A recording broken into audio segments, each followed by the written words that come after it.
हाँ भाई दोस्तों, राधे राधे। सबको प्रणाम। सबको नमस्ते, सबको मेरा नमस्कार। आज भी कल की तरह ही आवाज़ जो है थोड़ी बैठी हुई है, आवाज़ जो है थोड़ी अस्पष्ट आ रही है या आवाज़ थोड़ी साफ सुथरी नहीं आ रही है, तो आपको आज भी थोड़ा सा समायोजन करना पड़ेगा। लेकिन आज की क्लास में अपन बात क्या करने वाले हैं, ये सबसे ज़्यादा महत्वपूर्ण है, यह सबसे ज़्यादा इम्पोर्टेंट है। बात करते हैं कि कल तक की क्लास में हमने सामाजिक विकास को लगभग लगभग पूरा कर लिया था, और सामाजिक विकास के बाद एक नया विकास जो है आज डेवलप होता है, या एक नए विकास की जो है अपन बात करते हैं दोस्तों। तो वो नया विकास क्या है? तो दोस्तों, आज जिस विकास की मैं बात करने वाला हूँ या जिसके ऊपर अपन अध्ययन करने वाले हैं, उसका नाम है आपके नैतिक विकास। किसकी बात करने वाले हैं दोस्तों? नैतिक विकास। थोड़ा सा बड़ा चैप्टर है, हो सकता है कि 2 क्लास के अंदर कंप्लीट हो सकता है कि आज के क्लास के अंदर ही कंप्लीट हो जाए, या तो पढ़ाएंगे तब पता चलेगा। देखिएगा, बात करते हैं सबसे पहले अपन नैतिक विकास की। तो नैतिक विकास का अर्थ क्या होता है?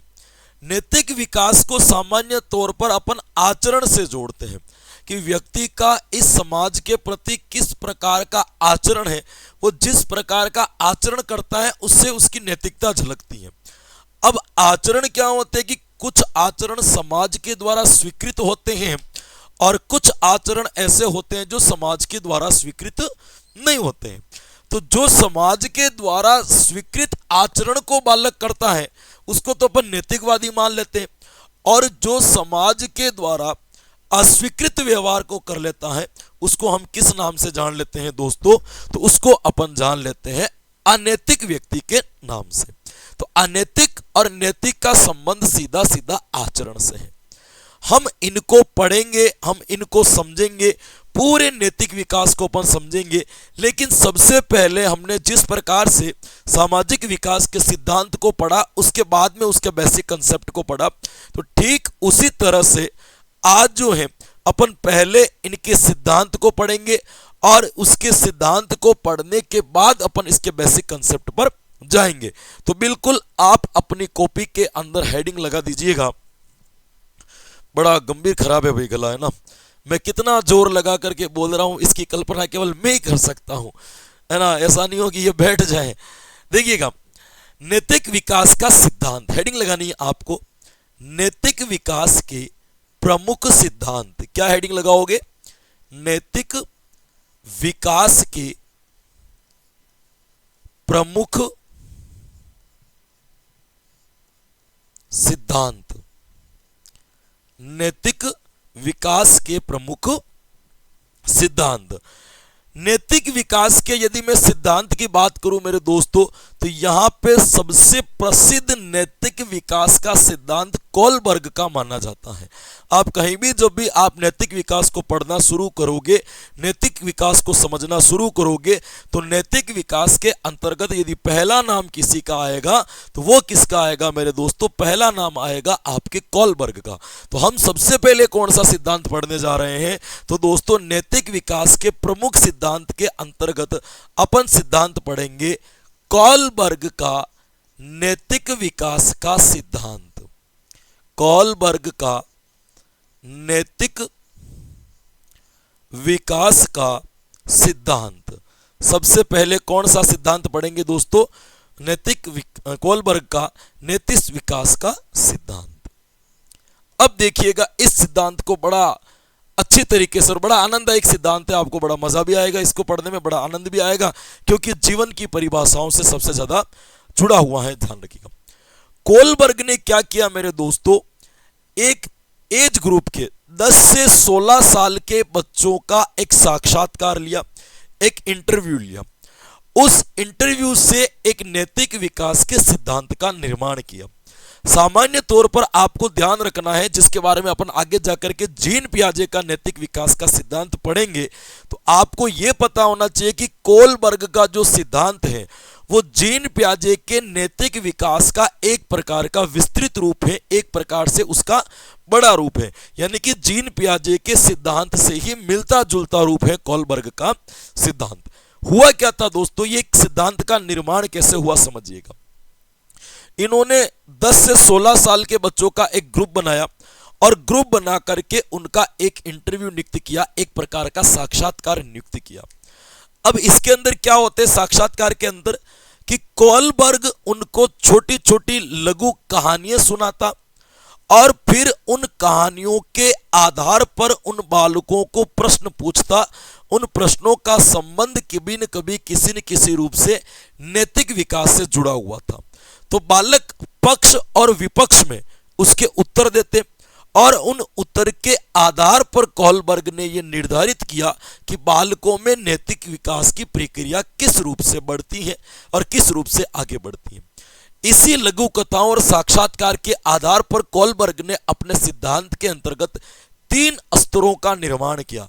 इनके अनुसार नैतिक तर्कणा का निर्माण है या नैतिकता का जो निर्माण है वो 3 स्तर में होता है और प्रत्येक स्तर के अंदर 2-2 अवस्थाओं को जोड़ा गया। हर स्तर के अंदर 2 अवस्थाएं आएगी। हम तीनों स्तर और 6 अवस्थाओं को पढ़ेंगे। 6 स्टेज टाइप थ्योरी नैतिक विकास की कोलबर्ग की है, तो ये भी अपन पढ़ेंगे। लेकिन पहले अपन सुन लेते हैं कि एक कोलबर्ग की सबसे प्यारी और सबसे प्रसिद्ध लघु कथा कि सबसे प्रसिद्ध उनकी लघु कथा कौन सी है, उसके बारे में अपन पढ़ लेते हैं। यूरोप का एक व्यक्ति था जिसका नाम था हिंज। क्या नाम था? हिंज। क्योंकि एक लघु कथा पढ़ेंगे और उसी लघु कथा के आधार पर अपन इन अवस्थाओं और स्तरों को समझेंगे तो ज्यादा समझ में आएगा। यूरोप का एक व्यक्ति था जिसका नाम था हिंज। उसकी पत्नी जो थी वो कैंसर रोग से ग्रस्त थी और उस समय उस कैंसर, जिस प्रकार का कैंसर उस हिंज की पत्नी को था, उस कैंसर का इलाज करने के लिए जो दवाई चाहिए थी वो उस यूरोप के अंदर एक ही डॉक्टर बनाता था और उस डॉक्टर के पास में वो एक ही दवाई थी। यदि वो दवाई हिंज लेकर के आ जाता है तो उसकी पत्नी बच जाएगी और यदि उस दवाई को हिंज नहीं खरीद सकता है तो उसकी पत्नी की मृत्यु हो जाएगी।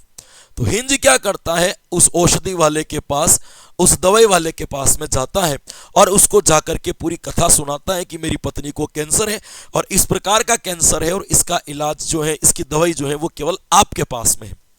तो डॉक्टर उसकी मजबूरी का फायदा उठाता है और फायदा उठा करके क्या करता है कि उसके दाम 10 गुना ज्यादा बता देता है। उसके जो इनकम होती है, उसका जो दाम होता है वो कितने गुना ज्यादा बता देता है, उनके दाम 10 गुना ज्यादा बता देता है।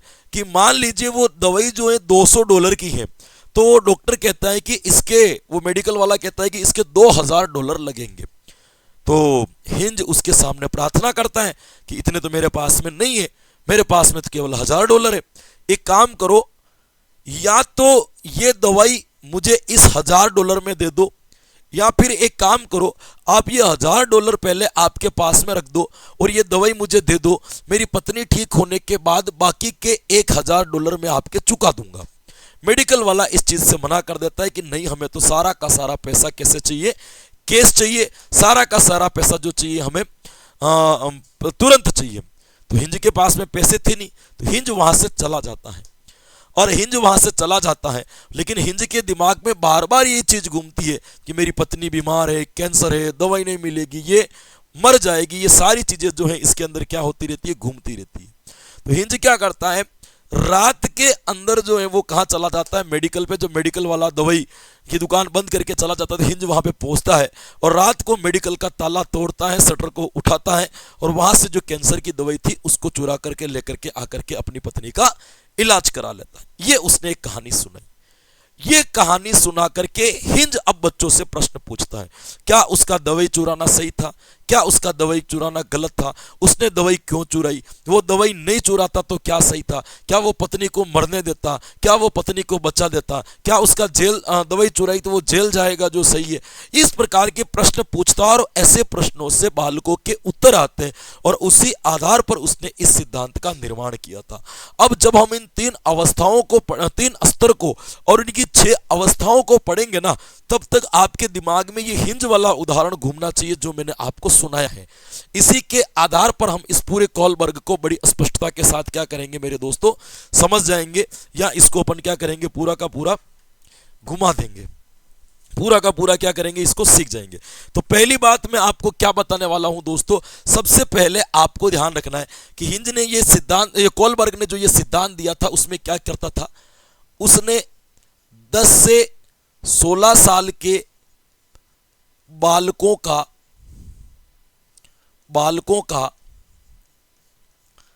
साक्षात्कार लिया। इसमें क्या करता था, लघु कथा पर आधारित प्रश्न, लघु कथा पर आधारित प्रश्न पूछता था। ये आपको ध्यान रखना है। इसके अंदर मैंने आपको कौन सी कहानी सुनाई, तो मैंने आपको कहानी सुनाई यूरोप के हिंज की। भाई कौन सी कहानी सुनाई, तो ध्यान रखना, मैंने आपको कहानी जो सुनाई वो किसकी सुनाई, यूरोप के हिंज की कहानी मैंने आपको सुनाई। ये आपको थोड़ा सा क्या रखना है, इसमें ध्यान रखना है। एक इस सिद्धांत के बारे में महत्वपूर्ण जानकारी और आपके पास में क्या होनी चाहिए, एक जानकारी होनी चाहिए कि कॉलबर्ग का यह सिद्धांत जीन पियाजे के सिद्धांत का विस्तृत रूप है। जीन पियाजे के सिद्धांत का विस्तृत रूप है। यह चीज आपको इसके अंदर और क्या ध्यान रखनी है, जीन पियाजे के सिद्धांत को ही आगे बढ़ाते हुए कॉलबर्ग ने जो है इस सिद्धांत का क्या किया था मेरे दोस्तों, निर्माण किया था। यह आपको इसके बारे में क्या रखना है, हल्का सा ध्यान रखना है। इसको आपको यह भी पता होना चाहिए कि इन्होंने एक बात और भी कही कि इन तीन, ये लिखवा देता हूं मैं पहले आपको, इस सिद्धांत में उन्होंने 3 स्तर तथा 6 अवस्थाओं की बात की, या 3 स्तर को 6 अवस्थाओं में बांटा, ये ध्यान रखना, में बांटा। लेकिन साथ साथ में इन्होंने ये भी कहा कि ये जरूरी नहीं है कि सभी लोगों के ये अंदर ये अवस्थाएं समान रूप से विकसित हो, सभी लोगों के अंदर ये अवस्थाएं असमान रूप से भी विकसित हो सकती है, क्योंकि नैतिक विकास जो है वो सभी लोगों में कभी भी एक समान नहीं हो सकता। किसी में नैतिकता पहले आती है, किसी में नैतिकता देरी से आती है। सभी लोगों के अंदर नैतिकता कभी भी एक समान या एक समय पर नहीं आ सकती। ये भी आपको क्या रखना है, ध्यान रखना है। तो एक कथन और भी ध्यान रखना, ये ऐसे कथन है जो आपको संगत और असंगत के प्रश्नों में उलझाएंगे। तो ये इन्होंने क्या कहा था दोस्तों, नैतिक विकास की अवस्था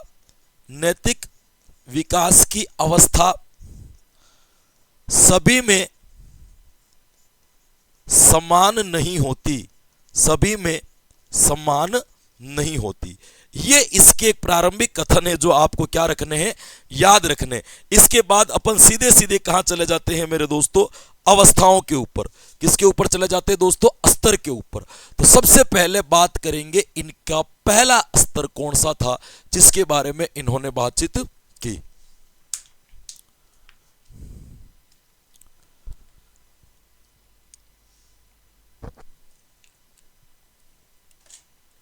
सबसे पहले स्तर की अपन बात करते हैं कि ऐसा पहला कौन सा स्तर था जो इनके अंदर विकसित हुआ। तो पहले स्तर का जो इनका नाम है दोस्तों वो कौन सा है, आपके पहले स्तर का जो नाम है वो इसके अंदर कौन सा है, आपके प्राक रूढ़िगत तर्कणा का स्तर, या इसको पूर्व रूढ़िगत तर्कणा का स्तर भी कहते हैं। प्राक का मतलब क्या होता है, प्राक या पूर्व दोनों शब्द एक है। रूढ़िगत का मतलब क्या होता है, पारंपरिक, जो सिद्धांत एक परंपराओं से लंबे समय से चलता आ रहा है, उस स्तर का जो नाम है वो क्या है, आपके प्राक रूढ़िगत का मतलब ये होता है बंदा नैतिकता का स्तर। तो पहला कौन सा हो जाएगा दोस्तों, तो पहला आपको याद क्या रखना है, इसका प्राक रूढ़िगत नैतिकता का स्तर, रूढ़िगत नैतिकता का स्तर, नैतिकता का स्तर। बड़ा शॉर्ट में पढ़ूंगा मैं, आपको डिटेल्स के अंदर आपको ज्यादा नहीं लिखनी है, समझना बहुत ज्यादा है। हिंज का उदाहरण अपने दिमाग के अंदर आपको लेकर के चलना है। इनकी आयु बताई थी कि ये अवस्था जो बालकों में होती है वो 4 से लेकर के 10 वर्ष तक चलती है। कितने वर्ष तक चलती है? 4 से लेकर के 10 वर्ष तक का समय आपको इसमें क्या रखना है, ध्यान रखना है। 4 से लेकर के कितना चलेगा? 10 वर्ष तक। अब इसको समझिए सबसे पहले कि रूढ़िगत तर्कणा की अवस्था क्या होती है। इसके अंदर बालकों के अंदर जो विकास होता है ना, इसमें बालक विकास कैसे करता है कि दूसरे लोग जो होते हैं, अन्य व्यक्ति समाज के जो लोग होते हैं, उनके मानकों के आधार पर अपना नैतिक विकास करता है। यानी कि दूसरे लोगों को देखता है, दूसरे लोगों को समझता है, वो जिस तरीके से अपना नैतिक व्यवहार कर रहे हैं, उन्हीं मानकों को वो अपना क्या मान लेता है, नैतिक व्यवहार मान लेता है कि यही नैतिक व्यवहार होगा। फिर एक समझ के बाद, एक उम्र के बाद उसके अंदर कई प्रकार के अंतर देखने के मिलते हैं, या कई प्रकार के बदलाव उसके अंदर देखने को मिलते हैं। लेकिन सबसे पहला व्यवहार जो करता है वो किससे करता है दोस्तों? दूसरे लोगों के मानकों के आधार पर अपना नैतिक विकास करता है। जैसे देखिएगा, इसके अंदर मैं बताऊं, कोई व्यक्ति किसी को हाथ जोड़ के अभिवादन कर रहा है, तो बालक ने दूसरे लोगों को देख करके ये सीख लिया कि इस व्यक्ति को हाथ जोड़ करके अपना भी अभिवादन करना चाहिए। यानी कि दूसरे व्यक्ति का जो नैतिक विकास था उसी को क्या मान लिया, अपना मान लिया। किसी व्यक्ति ने कह दिया कि जीवन में झूठ बोलना पाप है, या उस व्यक्ति का नैतिक विकास है, उसके मानक के आधार पर बच्चे ने भी क्या मान लिया कि ये मेरा अपना नैतिक विकास है। 4 से 10 वर्ष का जो बच्चा होगा वो आपके जो विकास करेगा इसके आधार पर करेगा, ये आपको ध्यान रखना है। यहाँ पे बालक इस स्तर के अंतर्गत बालक जो अपना नैतिक व्यवहार करता है, यहाँ बालक को जो भी अच्छा या बुरा लगता है, यहाँ बालक जो अच्छा या बुरा व्यवहार करता है ना, वो भौतिक परिणामों के आधार पर करता है। भौतिक परिणामों के आधार पर का मतलब कि बालक किस प्रकार की क्रिया करेगा तो उसको समाज के द्वारा किस प्रकार का परिणाम मिलेगा। यानी कि बालक का जो नैतिक व्यवहार होता है वो परिणाम पर आधारित होता है। बच्चा इसलिए व्यवहार नहीं करता है कि वो नैतिकवादी है, वो इसलिए व्यवहार करता है कि समाज उसको अच्छा कहे। यानी कि वो पूर्ण रूप से नैतिकवादी नहीं है, बल्कि नैतिकवादी को क्या कर रहे हैं दोस्तों, दिखाने की कोशिश कर रहे हैं। ये दोनों चीजें अंतर होती है। एक व्यक्ति का सत्यवादी होना और एक व्यक्ति का इसलिए सत्यवादी होना कि लोग उसको अच्छा कहें, दोनों के अंदर बहुत अंतर है। तो यहाँ पे बालक जो नैतिक विकास करता है वो किसके आधार पर करता है? भौतिक परिणामों के आधार पर करता है। तो 2 चीजें इसके अंदर, इस स्तर के अंदर आपको याद रखनी है। पहली चीज आपको क्या याद रखनी है इसके अंतर्गत, इस स्तर के अंतर्गत? पहली चीज आपके दिमाग के अंदर यह लागनी है कि बालक दूसरे लोगों के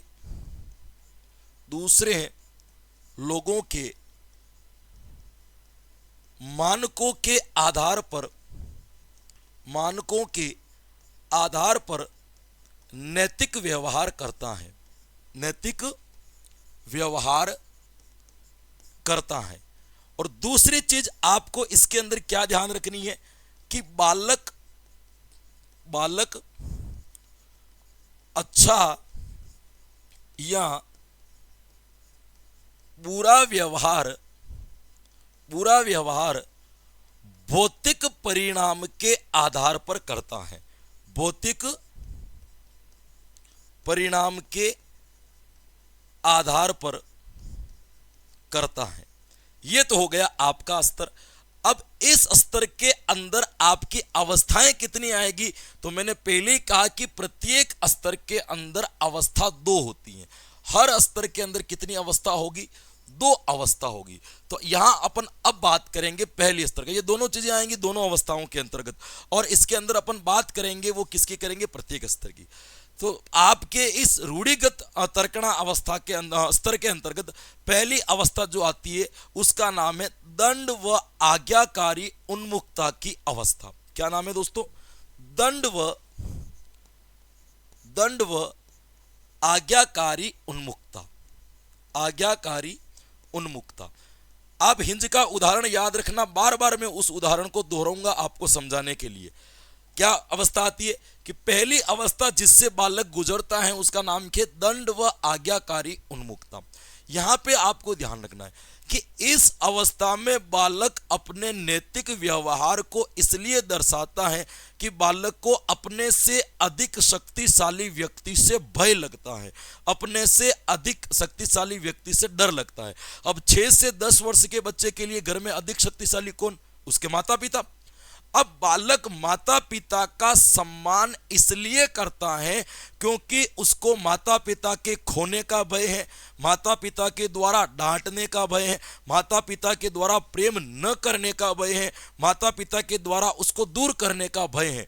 इन सभी भय के कारण बालक क्या कर रहा है? यहाँ पे अपने नैतिक विकास को प्रकट कर रहा है, अपने नैतिक विकास को प्रदर्शित कर रहा है। तो यहाँ पे आपको ध्यान रखना है कि यहाँ पे आपके नैतिक व्यवहार को प्रदर्शन करने का जो तरीका था वो क्या था? दंड। जैसे अपन हिंज की बात करते हैं, हिंज ने दवाई क्यों चुराई? तो हिंज ने दवाई इसलिए चुराई कि यदि हिंज की पत्नी की मृत्यु हो जाती तो हिंज का बचा हुआ जीवन कितना कठिन हो जाता।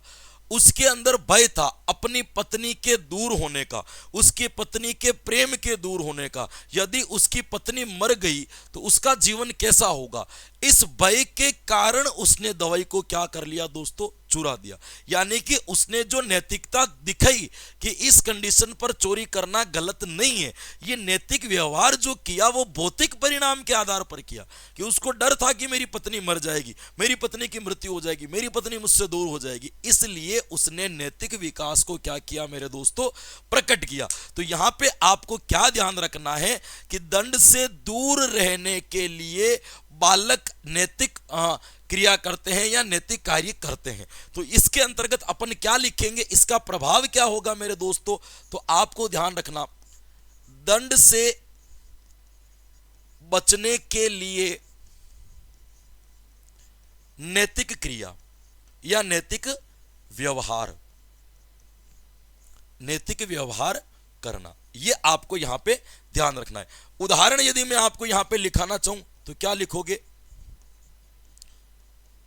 माता पिता के दूर होने के भय से बालक उनका सम्मान करता है, बालक उनका सम्मान करता है। क्लियर? ये अवस्था मेरे हिसाब से आपको समझ में आ गई होगी। बड़ा अच्छा, मेरा कोलबर्ग तो मेरा बहुत फेवरेट है। मैं जितना इसको डिटेल से पढ़ाना चाहूँ उतना डिटेल से मैं इसको पढ़ा सकता हूँ। मुझे बहुत प्यारा जो है ये नैतिक विकास का सिद्धांत जो है मुझे इसका लगता है। तो पहली अवस्था मेरे हिसाब से आपको समझ में आ गई होगी कि पहली अवस्था ये है। दूसरी अवस्था आती है दोस्तों जिसका नाम है साधनात्मक सापेक्षवादी उन्मुखता। क्या नाम याद रखोगे? साधनात्मक सापेक्षवादी उन्मुखता। साधनात्मक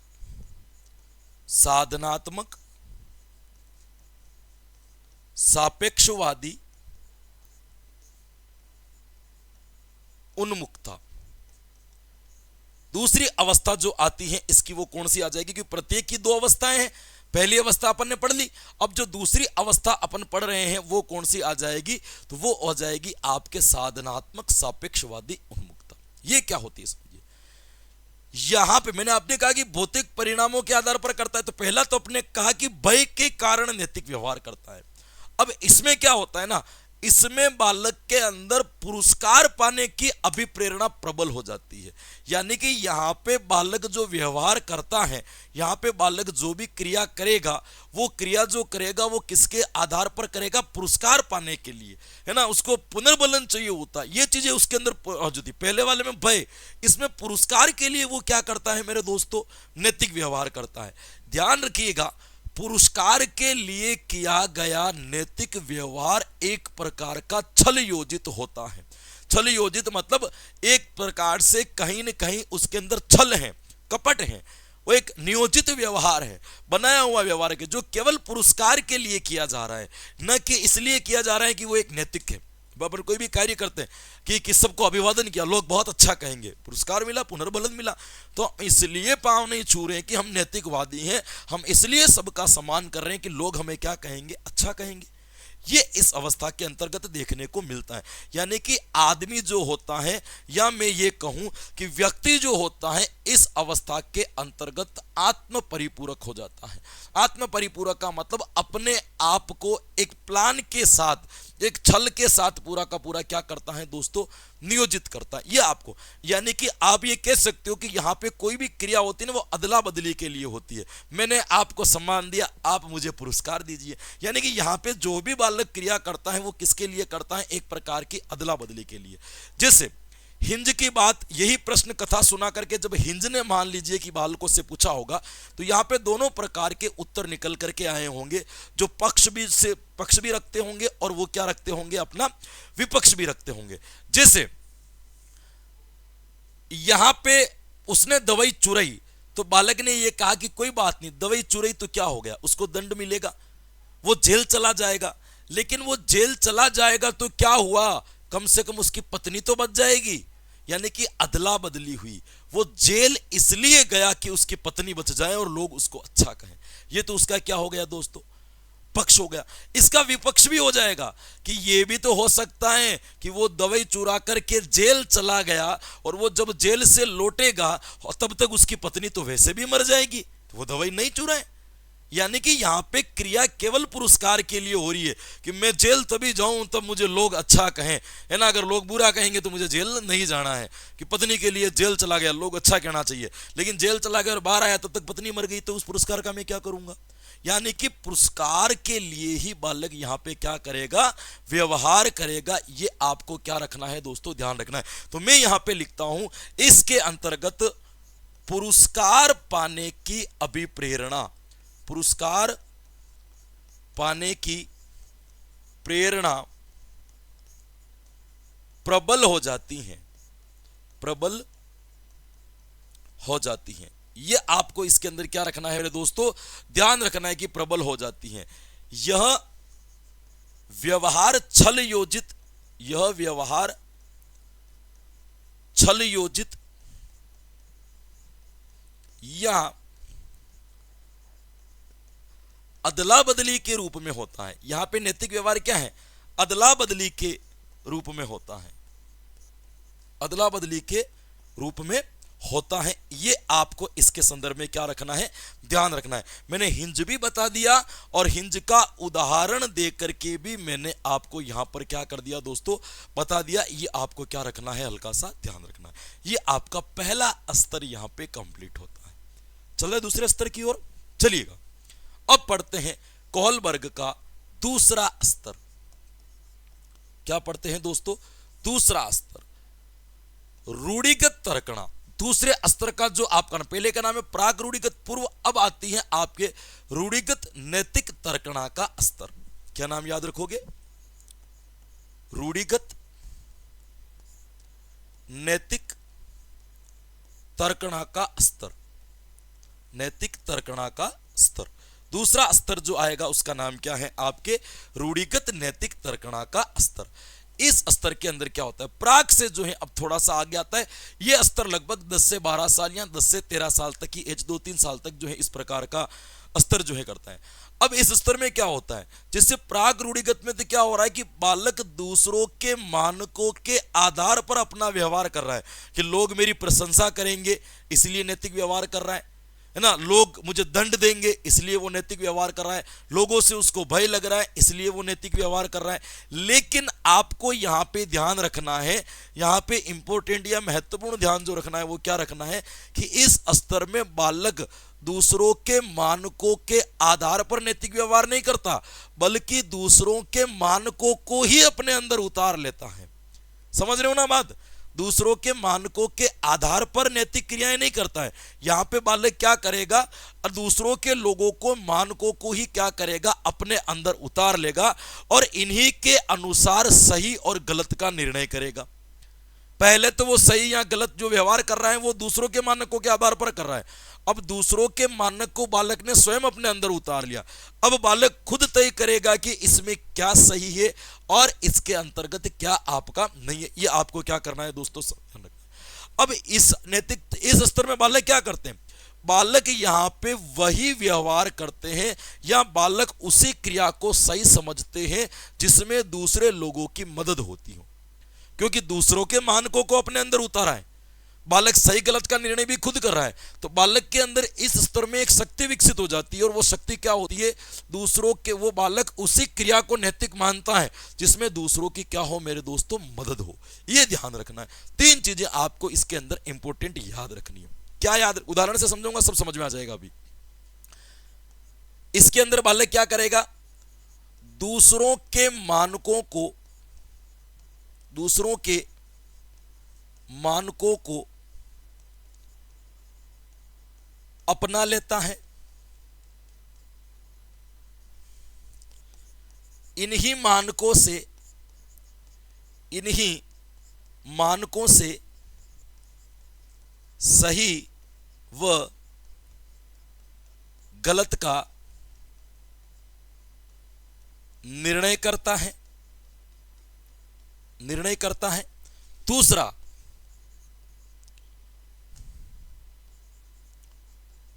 दूसरों की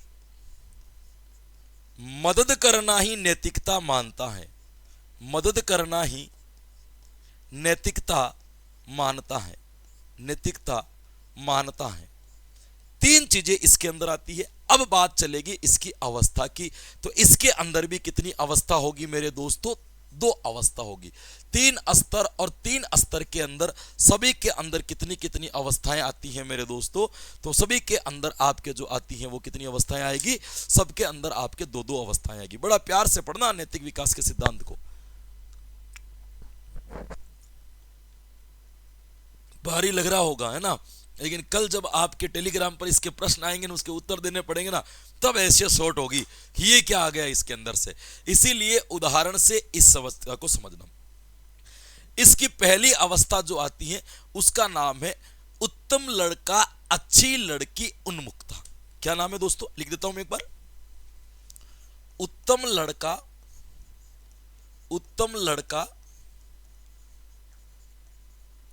अच्छी लड़की उन्मुक्ता। ये आपको इसके संदर्भ में क्या रखना है, ध्यान रखना है। जो इसकी कौन सी अवस्था कहलाती है दोस्तों, नाम से पता चल रहा है कि यहां बालक या बालिका अपने आप को श्रेष्ठ साबित करने के लिए, अपने आप को सही साबित करने के लिए, अपने आप को अच्छा देना करने के लिए नैतिक व्यवहार प्रकट करते हैं। यानी कि लोगों का अनुमोदन पाने और लोगों के अनुमोदन से डरने की अभिप्रेरणा विकसित हो जाती है कि लोग क्या कहेंगे उसके ऊपर, ये करूंगी तो लोग क्या नहीं कहेंगे इसके ऊपर, अनुमोदन और निरनुमोदन, इसकी अभिप्रेरणा विकसित हो जाती है। जहां पे उनको अनुमोदन लगता है कि लोग यहां पे कुछ अच्छा कहेंगे, मुझे बढ़िया कहेंगे, मुझे श्रेष्ठ कहेंगे, ये अभिप्रेरणा। और जिसको लगता है कि ये करने से कोई अनुमोदन नहीं होगा, कोई खास चीजें यहां पे पता नहीं, कोई इतना सुनने वाला नहीं है, वहां पे कहता है निरनुमोदन। तो यहां पे अनुमोदन पाने तथा निरनुमोदन पाने की अभिप्रेरणा बालकों के अंदर विकसित हो जाती है। ये आपको ध्यान रखना है। जैसे देखिएगा, हिंज की मैंने पूरी की पूरी आपको क्या सुनाई है मेरे दोस्तों, हिंज की मैंने आपको पूरी की पूरी कहानी सुनाई है। उसके अंदर आपको ध्यान रखना है, मान लीजिए कि इसके अंदर पक्ष की बात करें हिंज की कहानी के ऊपर, उत्तम लड़का अच्छी लड़की अवस्था के अनुरूप, कि यदि मान लीजिए कि हिंज दवाई चुराता है तो इसमें क्या गलत है, नहीं चुराता तो समाज उससे बुरा कहता कि कैसा व्यक्ति है कि अपनी पत्नी को भी नहीं बचा पाया। यह अनुमोदन है, समाज के बारे में सोच रहा है कि इससे मैं करूंगा तो, है ना, नहीं चुराएगा तो समाज उसको क्या कहेगा, बुरा कहेगा, इसलिए उसका चोरी करना भी क्या है, सही है। इसका एक विपक्ष नैतिकता का भी है, पक्ष की नैतिकता है तो विपक्ष की नैतिकता भी यहां पे झलकेगी कि यहां पे यदि वो दवाई चुराता है तो उसको दवाई की दुकान वाला नहीं बल्कि पूरा का पूरा समाज उसको क्या कहेगा, बुरा कहेगा, निरनुमोदन होगा। यानी कि प्रत्येक नैतिकता के पक्ष भी हैं और विपक्ष भी हैं। यदि वहां पे वो दवाई नहीं चुराएगा तो लोग इसको अच्छा इसलिए भी कह सकते हैं कि कितना भी बढ़िया, तो अपनी पत्नी को मरने दिया पर दवाई नहीं चुराई।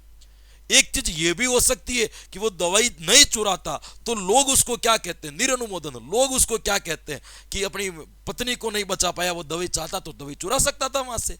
तो पक्ष में भी नैतिकता है, विपक्ष में भी नैतिकता है, यानी कि अनुमोदित और निरअनुमोदित अभिप्रेरणा के आधार पर यहां पे बालक क्या करेगा, व्यवहार करेगा। मेरे हिसाब से समझ में आ गया आपको कि मैं ये क्या चीज समझाना जा रहा हूं। ठीक है दोस्तों, तो यहां पे आपको ध्यान रखना, इस अवस्था के अंतर्गत अनुमोदन अनुमोदन तथा निरनुमोदन निरअनुमोदन की अभिप्रेरणा विकसित हो जाती है। अभिप्रेरणा विकसित विकसित हो जाती है। समझ में आ गई आपको, ये अवस्था हो जाती है। क्लियर, ये आपकी होगी पहली अवस्था। उत्तम लड़का या क्या कहेंगे इसको, अच्छी लड़की, उन्मुखता की आपकी पहली अवस्था यहां पर कंप्लीट होती है। इसी की आपके जो दूसरी अवस्था आती है, इसी स्तर की आपके जो रूढ़िगत तर्कणा का स्तर है, उसी स्तर के अंतर्गत जो आपकी दूसरी अवस्था आती है मेरे दोस्तों, उस दूसरी अवस्था का नाम है सामाजिक क्रम संपोषित उन्मुखता। क्या नाम है? सामाजिक क्रम संपोषित उन्मुखता। उन्मुखता जो आती है वो कौन सी आती है मेरे दोस्तों? सामाजिक क्रम संपोषित उन्मुखता। ये आपका जो स्तर जो होगा, दूसरे स्तर की कौन सी अवस्था होगी मेरे दोस्तों? दूसरी अवस्था होगी। अब यहां पे बालक क्या करता है कि बालक यहां पे सामाजिक नियमों की या सामाजिक नैतिक नियमों की व्याख्या एक बड़े संदर्भ में करने लगता है। एक छोटे छोटे, ऐसे नहीं कि कोई मुझे पुरस्कार देंगे तो मैं नैतिक व्यवहार करूं, डर के कारण नैतिक व्यवहार करूं, अच्छा दिखने के लिए नैतिक व्यवहार करूं, लोग मुझे बुरा न कहें इसके लिए नैतिक, ऐसे छोटी छोटी चीजों पर ध्यान नहीं देते। अब वो सामाजिक नियमों की व्याख्या जो करते हैं वो एक बड़े संदर्भ को लेकर के करते हैं।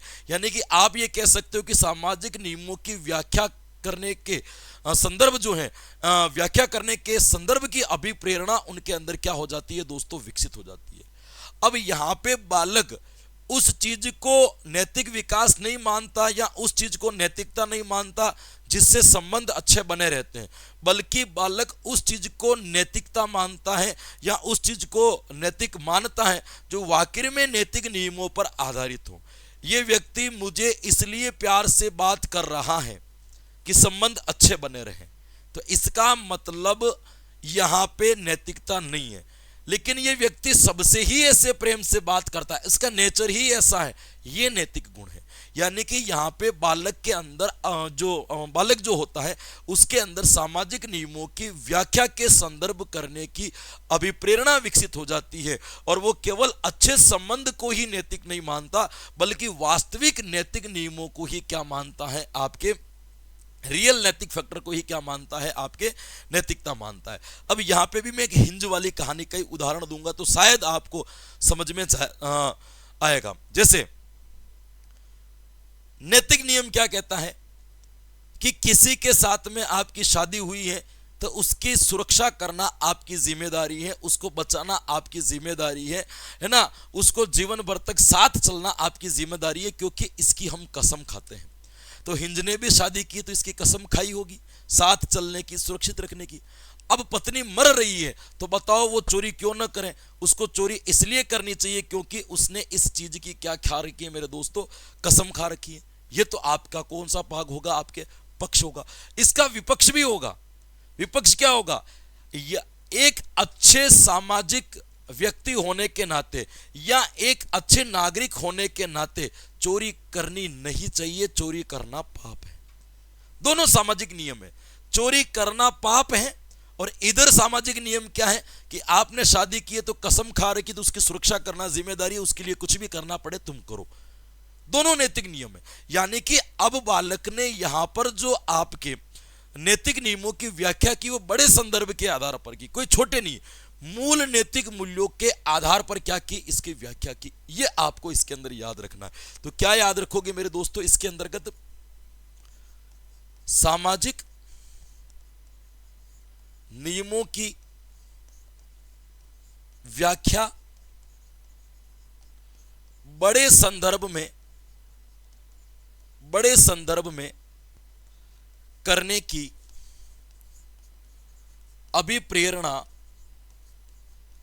अभिप्रेरणा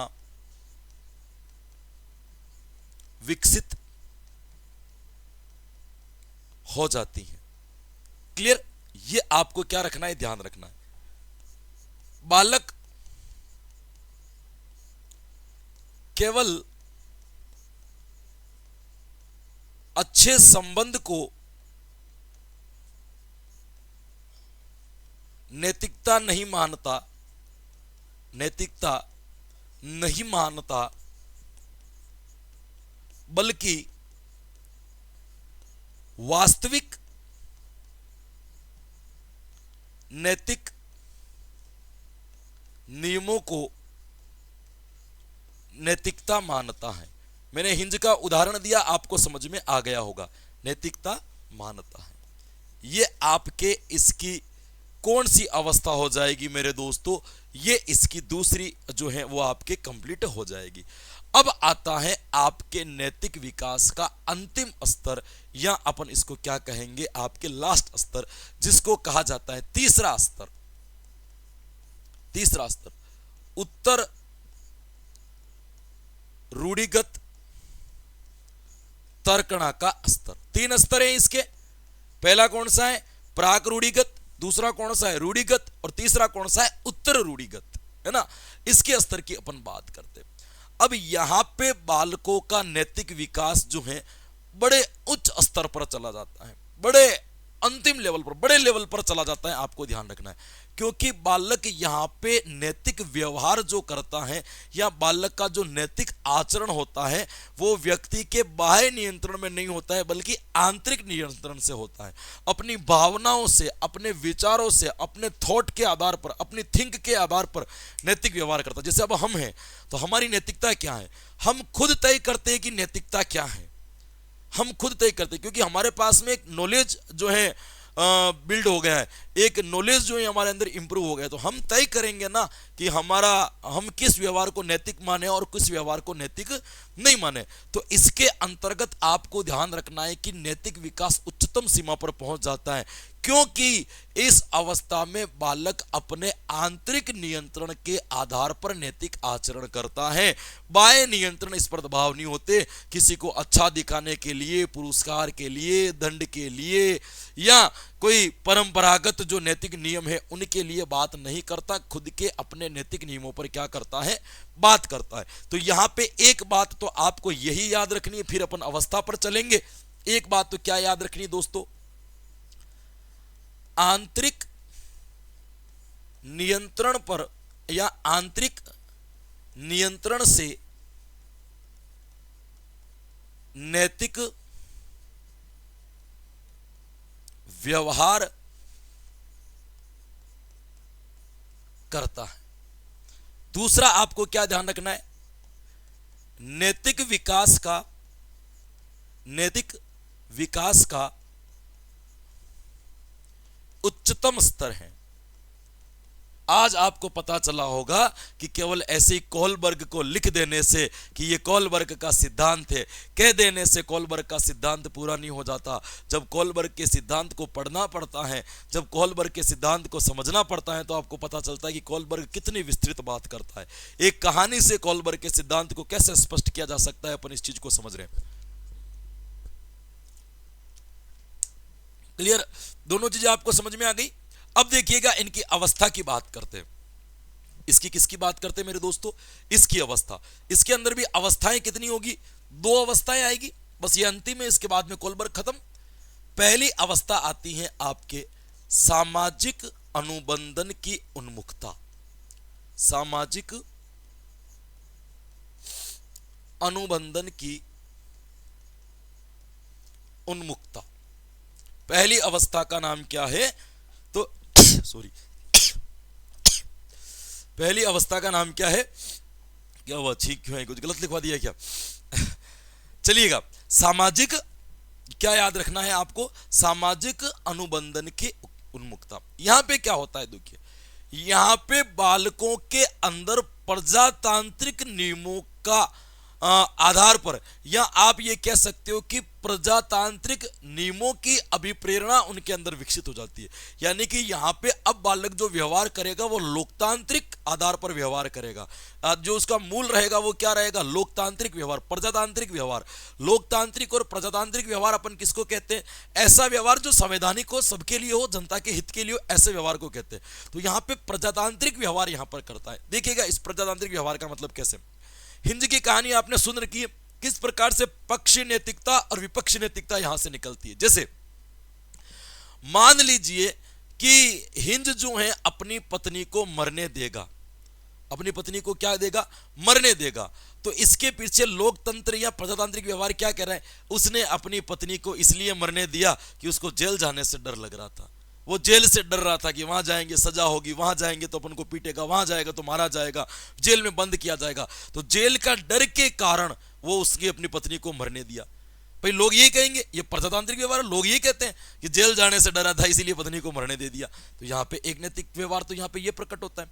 विपक्ष बात करें दोस्तों कि नियम तोड़ के वो समाज का अपमान भी करेगा, समाज का जो है दोस्तों आपके अपना जो स्थान है उसको खो देगा। यदि वो चोरी कर देगा तो प्रजातांत्रिक व्यवहार है, समाज में इसके लिए साला चोर है ना, रात दिन जो है चोरी करता फिरता है, डकैत में उसकी गिनती हो जाएगी। तो इसका मतलब समाज से अपना स्थान भी खो देगा।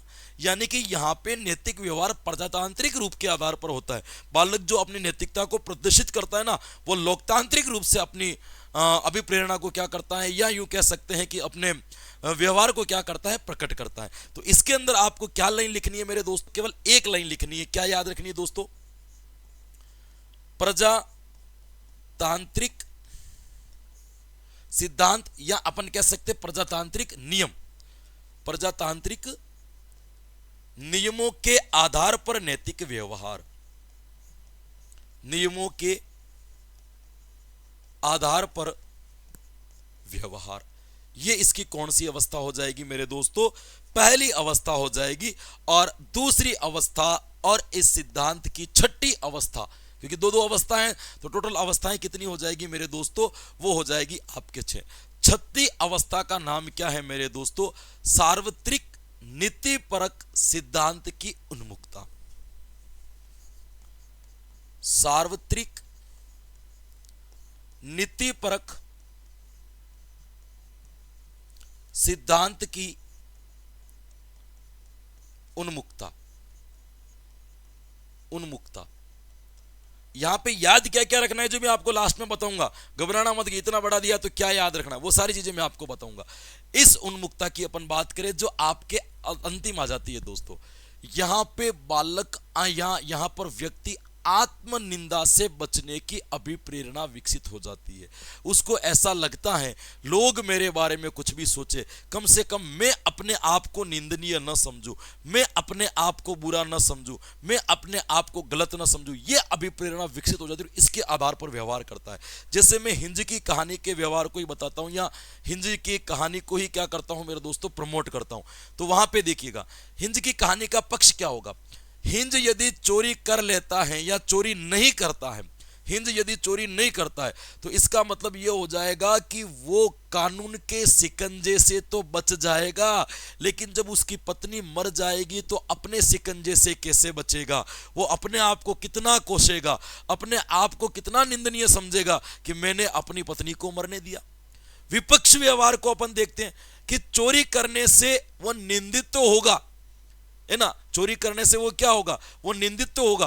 क्यों होगा? क्योंकि उसको लगेगा कि अब समाज में लोग मुझे ईमानदार नहीं कहेंगे, अब लोग मुझे समाज के अंदर जो है बुरा समझेंगे क्योंकि मैंने ईमानदारी के विरुद्ध काम किया है, मुझे सब लोग एक चोर भरी नजर से देखेंगे।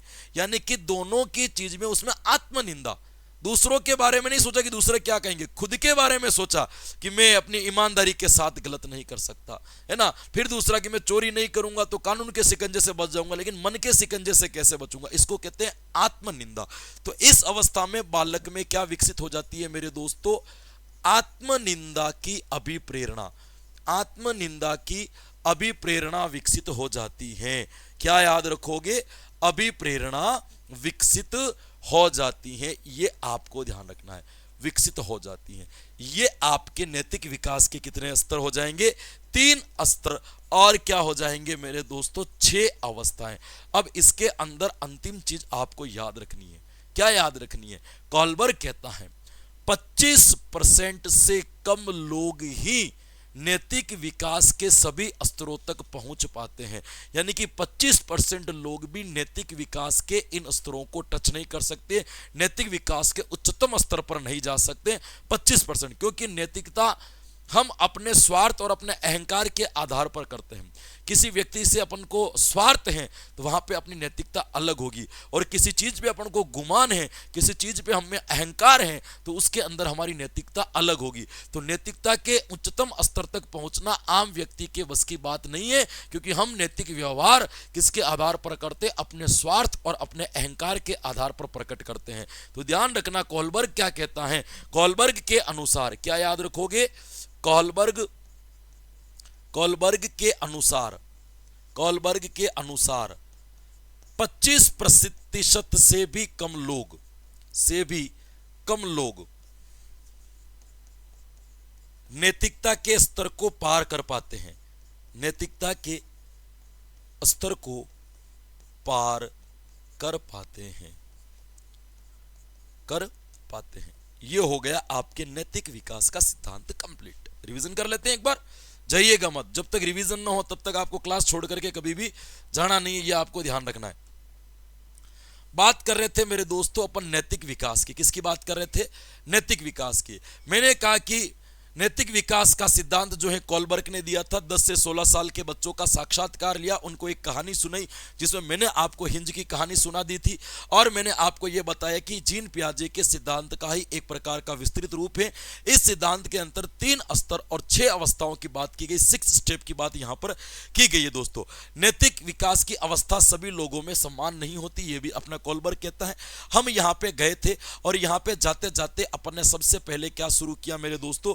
यहां पर जाते जाते जो है अपन ने पढ़ना शुरू किया सबसे पहले वाला स्तर, जिसका नाम है प्राक रूढ़िगत तर्कणा की अवस्था, है ना। प्राक रूढ़िगत नैतिकता का स्तर, जिसके अंदर 4 से 10 वर्ष तक का चलता है। इसमें मैंने कहा कि दूसरे लोगों के मानकों के आधार पर नैतिक व्यवहार किया जाता है। बालक अच्छा या बुरा व्यवहार भौतिक परिणाम के आधार पर करता है, यह आपको ध्यान रखना है। इसके अंदर कितनी अवस्थाएं? 2। पहली अवस्था का नाम क्या है? दंड और आज्ञाकारी की उन्मुक्ता। यह क्या कहता है कि बालक दंड से बचने के लिए नैतिक व्यवहार करता है। दूसरी अवस्था कौन सी है? साधनात्मक सापेक्षवादी उन्मुक्ता। बालक पुरस्कार पाने की प्रेरणा उसके अंदर प्रबल हो जाती है, और वो उस छल से उस पुरस्कार के लिए अपने नैतिक व्यवहार को करता है। दूसरा स्तर कौन सा है? रूढ़िगत नैतिक तर्कणा का स्तर। दूसरों के मानकों को अपना लेता है। पहले मानकों के आधार पर करता है, अब दूसरों के मानकों को ही अपना लेता है, और उन्हीं मानकों से सही और गलत का निर्णय करता है। उसको यह लगता है कि नैतिकता वही है जिसमें दूसरों की मदद की जाए। अब इसके अंदर 2 अवस्था आती है। पहली अवस्था है उत्तम लड़का अच्छी लड़की की उन्मुक्ता। इसके अंदर वो अनुमोदन और निर्मोदन की अभिप्रेरणा विकसित हो जाती है। आपको ये ध्यान रखना, उदाहरण से मैंने पूरा समझा दिया है ना। दूसरा आपको ध्यान रखना है सामाजिक क्रम संपोषित उन्मुक्ता। सामाजिक नियमों की व्याख्या वो बड़े संदर्भ में करने लगता है ना। ये आपको ध्यान रखना है। केवल अच्छे संबंध को ही नैतिकता नहीं मानता, बल्कि नैतिक मूल्यों को वास्तविक नैतिकता ये मानता है। उसके बाद आपको ध्यान रखना है, अंतिम स्तर अपन ने पढ़ा उत्तर रूढ़िगत तर्कणा का स्तर। आंतरिक नियंत्रण के आधार पर नैतिक व्यवहार करता है, और यह नैतिक व्यवहार का उच्चतम स्तर है। इसके अंदर भी 2 अवस्था आती है। पहली है सामाजिक अनुबंधन की उन्मुक्ता। प्रजातांत्रिक नियमों के आधार पर बालक व्यवहार करेगा। अंतिम आती है सार्वत्रिक नीतिपरक सिद्धांत की उन्मुक्ता। आत्मनिंदा की अभिप्रेरणा विकसित हो जाती है, और उससे अपना नैतिक व्यवहार जो है बालक प्रकट करता है। और कोलबर्ग का ऐसा मानना है कि 25% से भी कम लोग इस यहां तक पहुंच पाते हैं। क्लियर? यह आपका सिद्धांत है। बड़े जितना मैं बढ़िया पढ़ा सकता था, जितना मैं अच्छा समझा सकता था, उतना मैंने आपको समझाने का प्रयास किया है। क्लास कैसी लगी कमेंट करके भी बताएं, और अच्छी लगी हो तो अपने दोस्तों तक इस क्लास को जरूर पहुंचाएं। तो मैं यही कहना चाहूंगा कि आज की क्लास में जो कुछ भी पढ़ा, सीखा, जाना, समझा, याद किया, वो कहीं ना कहीं आपके आने वाली प्रतियोगी परीक्षाओं के अंदर बड़ा लाभकारी, हितकारी सिद्ध होगा। और ऐसी मैं आशा करता हूं, ऐसा मुझे विश्वास है। तो बिल्कुल हंसते रहे, मुस्कुराते रहे, प्रसन्नचित्त रहे, आनंद में रहे, मजे लेते रहे, लेकिन साथ साथ में अपनी पढ़ाई को भी जोरों और शोरों से जारी रखें। कल फिर मिलेंगे कुछ नए कंटेंट के साथ में, तब तक के लिए मुझे दीजिए आज्ञा।